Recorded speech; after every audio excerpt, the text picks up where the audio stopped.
finishes off the Test match, and Australia have had a terrific victory here at Headingley. And they take a 1-0 lead in the series. Terry Alderman showing the way with 10 wickets, and Australia winning by 210 runs. Well, we may just have seen a renaissance in Australian cricket here at Headingley with their victory by 210 runs. It was a very aggressive performance by the Australians. That's the thing that appealed to me. It was typical Australian cricket, always taking the attack up to the opposition. It started with Mark Taylor. What a fine performance. His first ever Test match in England, and he got 136 in the first innings and followed it up, importantly, with a great 60 in the second innings. I'm very, very impressed with this young man. He's got a big future. Good head on his shoulders, and he plays very straight. Well, that's a magnificent shot. Beautifully played there off the back foot. That ball running away down to the boundary at extra cover. You won't see a better back foot drive than this one. The swing there, and it's played away down square of the wicket on the leg side, and into the boundary it goes. Nice timing there from Taylor. Loves them out there, and boy, doesn't he deal with them. 50 to Mark Taylor. Oh, beautiful shot. Pringle going around the wicket, and Taylor with a full follow through finds a gap at cover points. What a match this young man is having. OK, then we came down to Steve Waugh. What a fine innings he played. I used to love seeing Doug Walters come in at number 6 when Australia had got things rolling, because Doug Walters could pick up the pace, he could slap the opposition bowlers around and play really well and set up your opportunity for a victory by scoring quickly. Steve Waugh played in exactly the same vein. Doug Walters couldn't have played any better than what Steve Waugh did here at Headingley. It was brilliant to watch. The Freitas over pitching, and Steve Waugh immediately onto the front foot. Great shot. That takes him to 1 short of the half-century. There's the 50. What a great way to bring it up.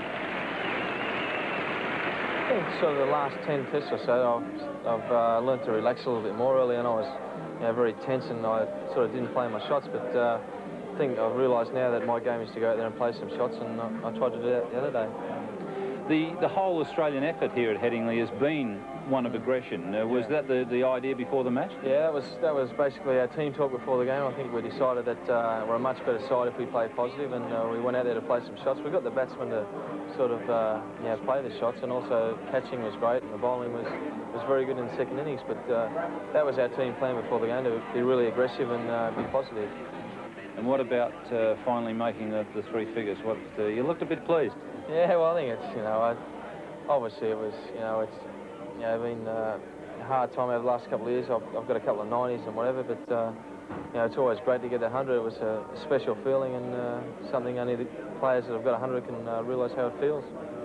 Then we had the skipper, Alan Border, and this was probably the most important thing in the Test match.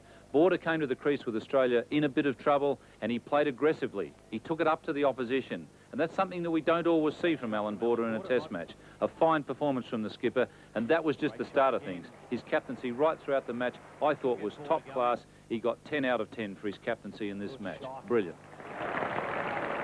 That's when Border's really playing well, when he gets that pull shot going.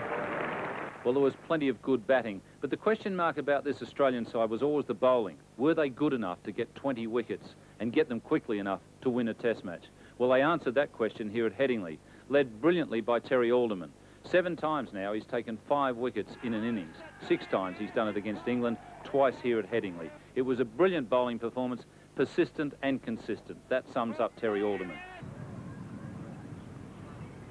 Oh, they got him, he's gone, yes, he's out. Got a good piece of bowling, the in-swinger, the in-dipper, and Byrne takes a great catch at short leg. Alderman to Derek Pringle. It's gone, yes, he's out, straight to Border. And Alderman picks up his 4th wicket at 7 for 153. The Australians jumping all over the place, and rightly so. Great captaincy, great bowling, and good catching. In the air, he's got him, great catch, beautifully taken. Marsh diving away to his left, he's absolutely ecstatic. I tell you what, that one went very quickly. And some words of commendation for Geoffrey Lawson. He really struggled for a while, but he got 2 vital wickets, and I thought he bowled very well when it really counted. And well taken by Border. Terrific catch there at third slip. And a nice outswinger, and suddenly Jeffrey Lawson has really got his confidence up after getting Gow's wicket, and that was well bowled. And Merv Hughes. Well, there was some doubt about whether Merv would even be selected in the side, but Merv showed he's always got the big heart, we know that, but he showed that he could unsettle these English batsmen with some good fast bowling and some short pitch stuff.